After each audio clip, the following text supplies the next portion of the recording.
Hello दोस्तों, welcome back. आज 18 अक्टूबर है एंड हमारी ट्रेडिंग जर्नी का ये 6th डे है। तो चलो आज के ट्रेड्स देखते हैं। ये कॉइन है रिकॉल यूएसडीटी।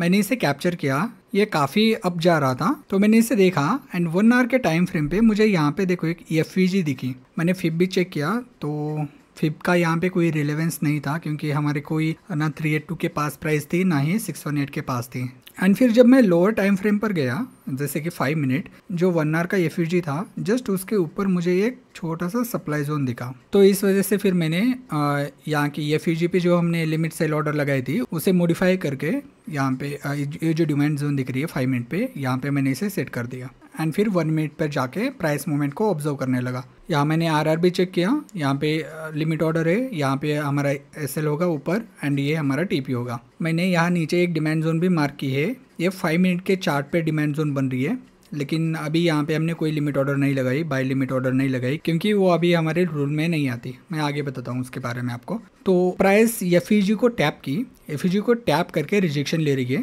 पहले हमने हमारी शॉर्ट ऑर्डर यहीं पे लगाई थी इस एफईजी पे, लेकिन फिर बाद में हमने 5 मिनट के चार्ट पे ऊपर जो छोटी सी सप्लाई जोन दिखी थी उसकी वजह से हमने यहाँ की शॉर्ट ऑर्डर कैंसिल करके यहाँ ऊपर लगाई थी। ये देखो 5 मिनट के टाइम फ्रेम पे यहाँ पे एक डिमांड जोन बनी है, leg in candle, base candle and leg out candle. यहाँ पे एक डिमांड जोन बनी है और ये हो गई हमारी प्रीफर्ड लाइन।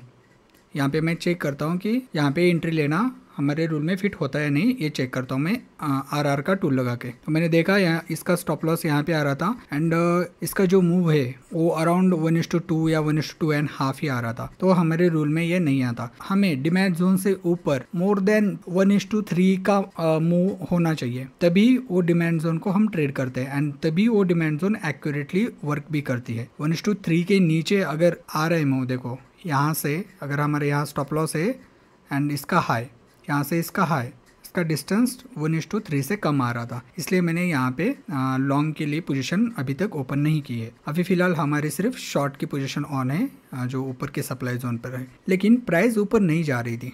देखो ये जो एफईजी है यहीं पे कंसोलिडेट कर रही थी, यहीं से इसको रिजेक्शन मिल रहा था, तो इस वजह से मैंने यहाँ पे मार्केट ऑर्डर पे यहाँ पे पोजीशन साइज लगा दी है। यहाँ पे रिजेक्शन कैंडल का वेट कर रहा था। अगर यहाँ पे मुझे कोई रिजेक्शन कैंडल दिखती तो मैं यहीं से शॉर्ट करने वाला था एंड यहाँ ऊपर जाके अपना ऑर्डर फिल करते तो वो तो अपनी पोजिशन है ही, लेकिन अगर मुझे यहाँ पे कोई रिजेक्शन कैंडल दिखती तो मैं यहाँ पे शॉर्ट करने के लिए रेडी था। यहाँ पे मैंने सब सेट करके रखा था एंड मुझे देखो ये कैंडल दिखी, ये ग्रेव स्टोन डोजी है। देखो इस कैंडल में क्या हुआ, यहाँ एफईजी पे रिजेक्शन लिया इसने एंड यहीं पे कंसोलिडेट करने लगी एंड यहाँ पर एक छोटी सी लिक्विडिटी बन गई। जिन लोगों ने भी यहाँ पे शॉर्ट किया था उन सबके स्टॉप लॉसेस यहाँ होंगे। प्राइस यहाँ थोड़ी और देर कंसोलिडेट की, इसे ब्रेक किया, यहाँ की लिक्विडिटी ग्रैब की, लिक्विडिटी ग्रैब करके इसने ये नीचे क्लोजिंग दी एंड ये एक बेरिश कैंडल है, इसे ग्रेवस्टोन डोजी कहते हैं। एंड जैसे ही मुझे ये सब सिनेरियो दिखा तो मैं यहाँ पे देखो मेरी फिंगर यहाँ पे सेल के लिए, मैं सेल के लिए रेडी हूँ, लेकिन मुझे और एक कंफर्मेशन चाहिए। अब ये जो नेक्स्ट कैंडल बनी है ये कैंडल इसके नीचे जाती हुई दिखनी चाहिए, इसलिए मैंने अभी भी इसे शॉर्ट नहीं किया है। देखो आगे क्या हुआ, प्राइस थोड़ा ऊपर गई, ऊपर जाके नीचे आने लगी एंड जैसे ये नीचे आई मैंने यहाँ पे अपनी शॉर्ट पोजीशन ऑन कर दी एंड फिर मैंने रिस्क एंड रिवॉर्ड चेक किया। यहाँ पे ये इस कैंडल के हाई पे हमारा स्टॉप लॉस होगा एंड यहाँ से 1:2 का हमारा टारगेट। मैं बस वो टूल लगा ही रहा था, तब तक तो इसने टारगेट ऑलरेडी दे भी दिया। फिर मैंने मैन्युअली यहाँ पे टारगेट प्राइस सेट कर दी एंड फिर इसे एडजस्ट किया 1:2 एंड जैसे ही लगाया विदिन 1 कैंडल हमारा टारगेट डन। फिर और नीचे आया, टारगेट हिट होते ही कुछ इस तरह से प्राइस ने यहाँ पे मूवमेंट किया। यहाँ पे मैंने लॉन्ग की पोजीशन ओपन नहीं की क्योंकि यहाँ से इसका डिस्टेंस कम आ रहा था, इस डिमांड जोन से जो ऊपर का डिस्टेंस है वो कम आ रहा था, इसलिए मैंने यहाँ पे अपने लॉन्ग की पोजीशन ओपन नहीं करी थी। मैंने इसे सही से रीड नहीं किया।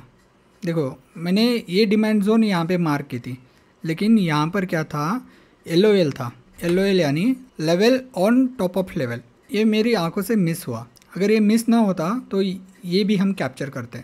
इसमें हमने ट्रेड क्यों नहीं लिया था, क्योंकि इसका ये जो मूव है वो 1:3 से कम आ रहा था, लेकिन यहाँ पे LOL है यानी LOL का रूल क्या कहता है कि अगर एक लेवल के ऊपर और एक लेवल हो एंड उन दोनों का डिस्टेंस काफ़ी कम हो तो हम उन दो लेवल के बीच का पॉइंट लेते हैं।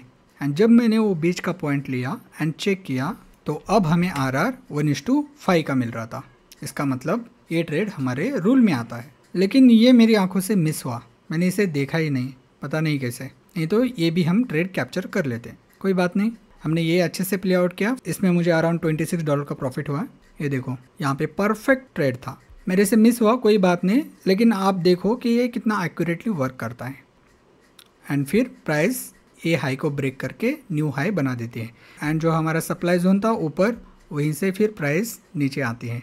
ये भी मैंने ट्रेड नहीं लिया क्योंकि ऑलरेडी यहाँ पे ट्रेड हमारा हो गया था इस जोन पे। अगर यहाँ पे हमें ट्रेड नहीं मिलता तो हम ये ले लेते, लेकिन हमें ऑलरेडी यहाँ पे ट्रेड मिला था तो मैंने उसे फिर बाद में नहीं लिया।